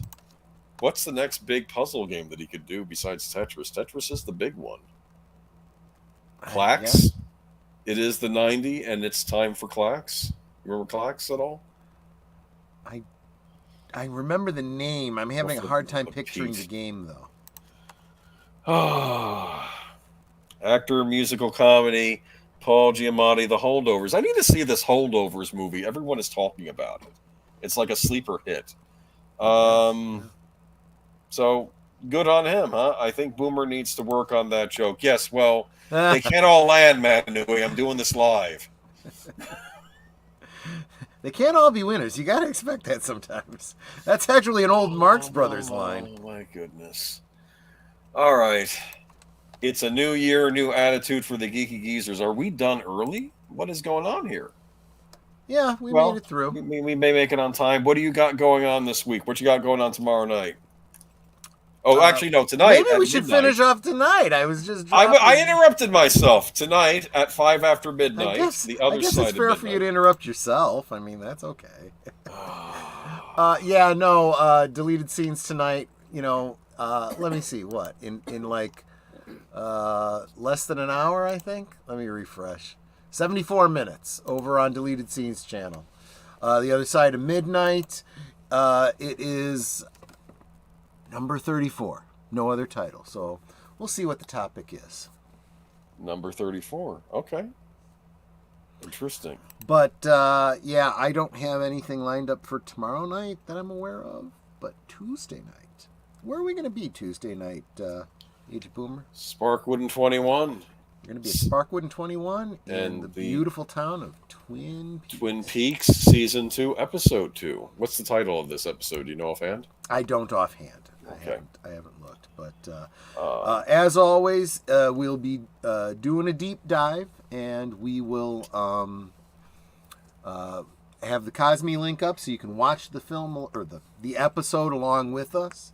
And for those of you that have never seen Twin Peaks before, it's a great jumping on point for having access to us to explain all the weirdness to you. And then Wednesday night, nothing. Because that would be okay. Nothing this week. No. Keep Birdman in your thoughts and prayers, though, because you got hit pretty bad over the holidays, I think, with sickness. But yeah. And then Thursday is Thursday's Things. Yes, Thursday Things. Who is your guest this week, Netter of Netters Network? Continuum Chronicles. Yep. Excellent. CK, who's right here in the chat with us right now. We will be talking with him about superheroes in D&D and his multiple channels and why you should be subscribed to every single one of them. I'm creating the stream right now. She's creating the stream right now, so there you go. I like superheroes. I did until they kept messing with them, but yeah, right. It's okay. I got Mario still. That's why role-playing games are so cool, because you can make up your own stories. Make your own superheroes or make your own heroes. Exactly. Yep. Didn't they have Champions? Wasn't that an RPG series? Was that an RPG or was that an online thing? I don't remember. Maybe it was online. You're right. I don't remember. So let's see. Friday is going to be the big one. Last call. I haven't put up the stream yet, but it looks like we're going to be continuing the topic that Deleted Scenes started this evening over on Unscripted. We're going to talk about these franchises that, as somebody in the chat here said, just walk away from. Just leave them alone. They're done. We've enjoyed them. They can't do good stories anymore. Terry Metalis notwithstanding. I'm going to talk about why I think that's actually a good thing. I think it's healthy to take control of your fandom by cutting it off. We'll talk about that more on Friday. I know it sounds very black pillish, but stick with me. There's some hope in there. At least I was supposed to have that image over the Tetris story. Isn't that pretty? That's Tetris for the NES, an underrated edition of that game. Yeah. But yeah, we'll talk about it too. I know we were originally going to do that a few weeks ago when you fell ill, but we were going to originally relate it to Doctor Who, but now we can just relate it to Star Wars or anything else. I'm going to relate it to all. I'm going to talk about a bunch of different franchises, but yes, exactly. And then that brings us around to Saturday. Big Al presents Films with Friends. And I'm drawing a blank. Something fun. I'm sure it will be. Let me go to my. I'm sure that he's already sent me. The Rocketeer. I believe it is The Rocketeer. That's a good movie with Jennifer Connelly in it. Jennifer Connelly, whom I was just talking about the other day. Yes. Yes. Heartthrob of the late 80s, early 90s for many a young boy at that age. I know the character in the comic was based on Betty Page, but Jennifer Connelly is a good substitute, I would say. Yeah. Can't get Betty Page, get Jennifer Too Connelly. bad, though, they decided to go more family-friendly with this particular iteration. I'll say this: some of the couple there's some male gaze in there. as the Sure. feminists would point out. I don't even like using that term, but you know what I mean. There's some nice shots of Jennifer Connelly in it. Not as nice as the. I need to pick up the Rocketeer graphic novel. I have it. Yeah. Is it Yeah, worth yeah. reading? Yeah. It is. It It was is. a labor of love. I know that. A guy made it independently while he was working on other comics. So Yep. I need to check that out. Everyone loves Jennifer Connelly. It's the only reason I have career opportunities, but the movie, you know. But deleted scene Sunday. So you do need to see the Tetris movie. It's not bad. Again, though, it's stuck on Apple TV Plus. But those of you looking for something to do on Wednesday, deleted scenes will be on with Pop Talk with Pacifica 414. They're both friends of our channel. There you go. There you go. So this Wednesday at 6 p.m. Eastern Standard Time. So you can check out the link there. Pacifica 414. He subscribed to me on Rumble. So that's and I am on, everything's uploaded on Rumble now. I am always sharing out his streams. He's been on my channel. He's been on Netter's channel. Great little network there he's got going. Definitely worth checking out and subscribing.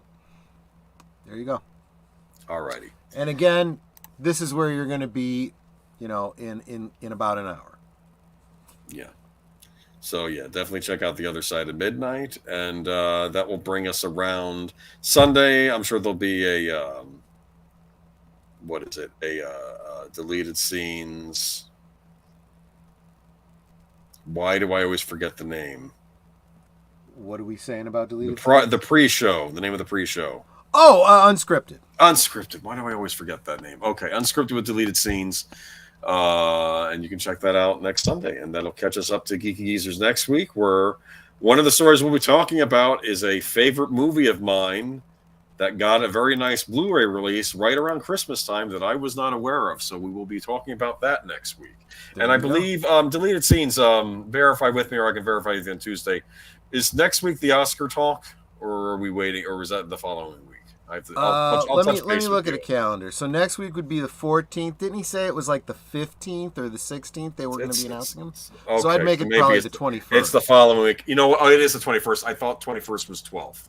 I reversed the numbers in my head. Never mind. Okay. All right. Well, y'all have a good week. I guess that wraps it up for this week's Geeky Geezers. 3 minutes shy, but you want to hear some more pop rocks for 3 minutes? No? Okay, the 21st deleted scenes will be on. So I think I know what I'll be doing next week for good old days, provided Troy has seen this movie.